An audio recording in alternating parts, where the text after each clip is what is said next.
যুদ্ধ বিধ্বস্ত গাজা উপত্যকায় অবিরাম হামলা চালিয়ে যাচ্ছে ইসরায়েল। হামলার পাশাপাশি ইসরায়েল গাজাতে সর্বাত্মক অবরোধও জারি রেখেছে। ফলে এই উপত্যকায় দেখা দিয়েছে তীব্র খাদ্য সংকট। সোমবার ইসরায়েলি অর্থমন্ত্রী বেজালেল স্মোট্রিচ জানিয়েছেন, গাজায় গমের একটি দানাও ঢুকবে না।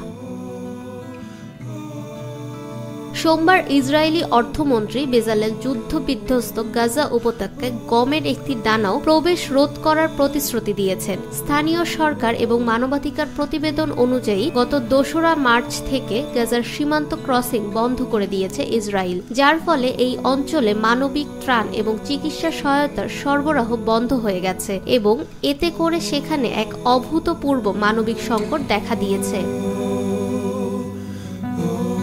মূলত গাজায় নতুন করে আক্রমণের অংশ হিসেবেই এই অবরোধটি আরোপ করা হয়েছে। গত 18ই মার্চ থেকে গাজায় নতুন করে ইসরায়েলি বিমান হামলায় প্রায় ১,৪০০ ফিলিস্তিনি নিহত এবং আরও ৩,৪০০ জনের বেশি মানুষ আহত হয়েছেন। ইসরায়েলি বর্বর এই হামলা চলতি বছরের জানুয়ারিতে কার্যকর হওয়া যুদ্ধবিরতি চুক্তিও ভেঙে দিয়েছে।